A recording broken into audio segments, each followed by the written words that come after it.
एक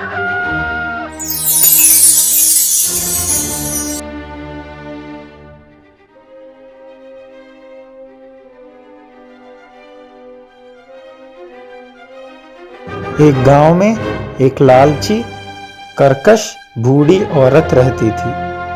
उसके पास एक मुर्गी था। वो मुर्गी रोज एक अंडा देती थी। वो बूढ़ी औरत रोज वो अंडा खा के अपना वक्त गुजारती थी। ए मुर्गी, तुम मुझे हर दिन सिर्फ एक ही अंडा दे रहे हो, ऐसा नहीं चलेगा।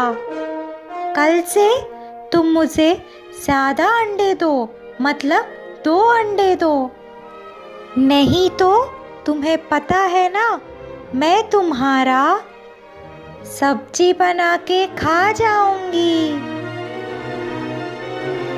वो मुर्गी अपने आप में ये सोच रही थी कि उसका खाना तो उसे खुद ही ढूंढना पड़ेगा, क्योंकि ये बूढ़ी औरत उसे झूठा खाना भी नहीं देती थी।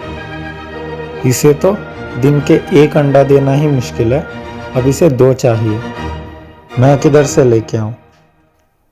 इस बूढ़ी औरत को तो नहीं, पर बाहर कहीं किसी का खाना बन गई तो मुझे पुण्य मिलेगा, ऐसा वो मुर्गी सोच रही थी।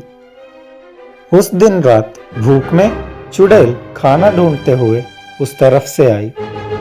मुर्गी को देख के भी आगे बढ़ गई। मुर्गी ने उसे वापस बुला के उसकी पूरी कहानी बता के उसे खाने की तरह खा लो कहकर पूछी।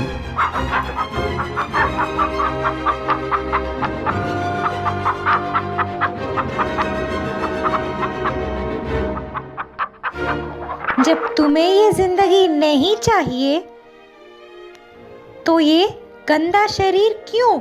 मुझे दे दो, मैं इसका इस्तेमाल करूंगी। ये सब सुन के जैसे ही चुड़ैल उस मुर्गी के शरीर के अंदर चली गई, बादल गरजने लगे और वो मुर्गी बड़े आकार में बदल गई और जाइंट मुर्गी में बन गई। वो वापस लौट के अपने घर पे अपनी जगह पे आके खड़ी हो गई। सुबह होते ही वो बूढ़ी औरत बाहर आके मुर्गी के लिए ढूंढ रही थी। उतनी बड़ी जाइंट मुर्गी को देख के वो बूढ़ी औरत डर गई थी।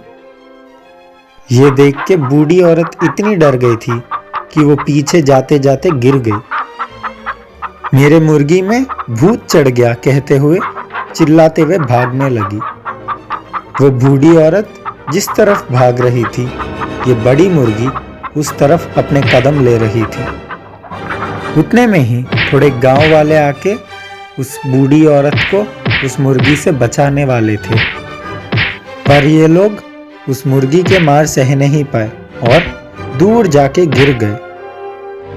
उतने में वहां इच्छाधारी नागिन आई और जैसे ही वो आई, मुर्गी के अंदर से चुड़ैल बाहर आ गई।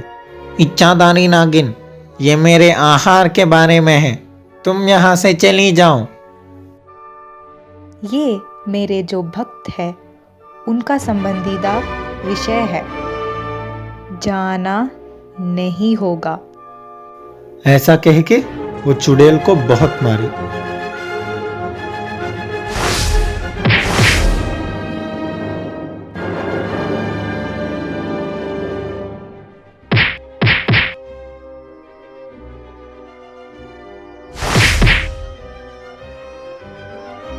ये मार चुड़ैल सह नहीं पाई और वहां से भाग गई।